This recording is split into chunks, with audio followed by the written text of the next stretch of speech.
Bonjour et bienvenue sur Mype. L'objectif de cette vidéo est de savoir comment créer des paramètres dans Power Query.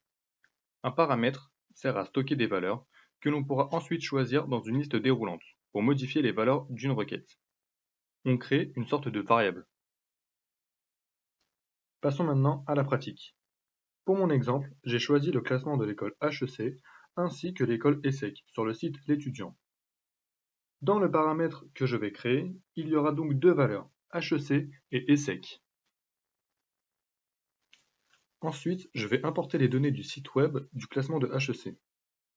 Je choisis la table 1 et j'accède enfin à Power Query. On va maintenant créer notre paramètre.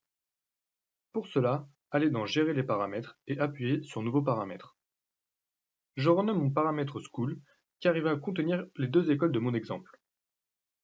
Dans Type, je mets Texte car nos deux valeurs sont de type texte. Dans Valeurs suggérées, on met Liste de valeurs et c'est ici que l'on va mettre nos valeurs. On remarque que dans les deux liens, la seule chose qui change est le nom de l'école. On va donc mettre dans la liste des valeurs les deux parties qui varient. Dans Valeurs par défaut, on met HEC, car c'est la table que l'on a importée, et dans Valeurs actuelles, vous mettez ce que vous voulez. On accède à notre paramètre qui est sur HEC, et on va voir la table 1. Et on remarque que la moyenne au bac des intégrés est de 17,66.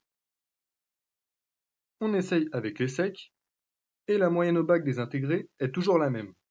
Ça veut dire qu'on est toujours sur la table de HEC et non de l'ESSEC. Ça veut aussi dire que notre paramètre n'est pas en lien avec notre requête. S'il était en lien, alors la table 1 afficherait la table correspondant à l'école que nous avons choisie dans notre paramètre, c'est-à-dire l'ESSEC. Pour coordonner le paramètre avec la table 1, on doit sélectionner la table 1 et aller dans le petit rouage de l'étape source. On choisit l'option Avancée et on va modifier l'URL. Dans la première barre de l'URL, on garde la partie qui ne change pas. Dans la seconde barre, on doit mettre notre paramètre. Donc, pour la partie qui varie entre les liens URL des deux écoles.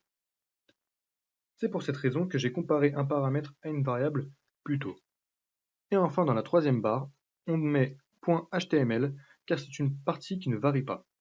On clique sur OK et on teste nos paramètres et on voit bien que la moyenne au bac a changé, donc ce ne sont pas les mêmes tables.